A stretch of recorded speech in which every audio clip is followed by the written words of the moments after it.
Hello, তুই কি আজকে ফেসবুকে ঢুকেছিস? নেট অফ করে রাখছে, ভালো লাগতেছে না কিছু। তুই এখনই ফেসবুকে ঢুক, দেখ ওই আবির কুত্তার বাচ্চা কি পোস্ট করছে। হ্যালো, তুমি ফেসবুকে কি পোস্ট করছো? New life new journey. তুমি বিয়ে করছো? হ্যাঁ আবির, কি বলো তুমি এগুলো?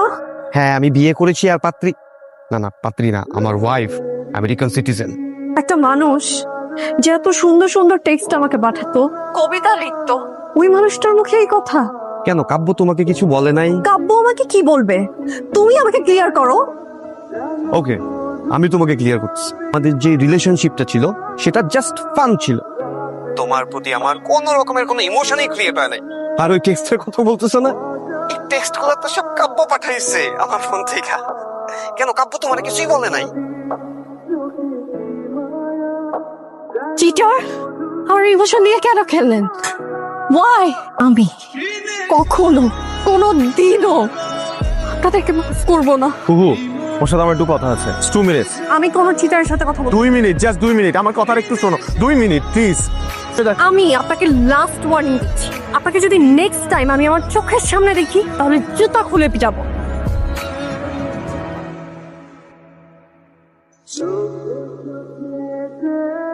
তুই এই গান রেকর্ড করবি, রিলিজের সব ব্যবস্থা আমি করব, যত ইনভেস্ট লাগে করব।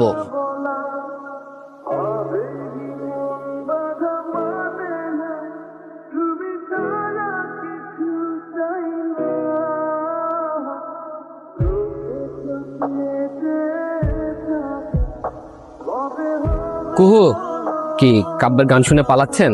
অনেকদিন আগের গল্প, ফরিদপুর, তেঁতুলতলা, মনে পড়ে? আপনাকে স্পেশাল থ্যাঙ্কস, আপনি না থাকলে এই অসাধারণ গানটা তৈরিই হতো না। মানে তুমি ইন্টার ফার্স্ট ইয়ার, কাব্য তখন অনার্স সেকেন্ড ইয়ার। তোমার কলেজে যাওয়ার পথে একটি দিন দাঁড়িয়ে থাকতো আর তোমাকে দেখার জন্য, যে ভালোবাসতো তোমায়, কিন্তু সাহস করে কখনো সামনে বলতে পারেনি। তারপর একদিন অনেক সাহস করে ওর মনের কথা বলতে গেল, কিন্তু দিন তোমরা এলাকা পাল্টে চলে গেলে। এত বছর পর যখন তোমাকে দেখলো, তখন তুমি ওর ফ্রেন্ডের গার্লফ্রেন্ড। অনেক কষ্টে নিজের ভালোবাসা চেপে রেখেছে। তো বিশ্বাস করো কুহু, আবির সাথে যে মেসেজগুলো লিখেছে আর একটু মিথ্যা না, সবগুলো তোমাকে ভালোবেসেই লিখেছে। দেখলি, আমার ধারণাই সত্যি। কাব্য অনেকবার ট্রাই করেছে তোমাকে বলার, কিন্তু পারেনি। ওর মনের সমস্ত কষ্টের যোগফল এই গানটি। কুহু, ওকে যেতে দাও।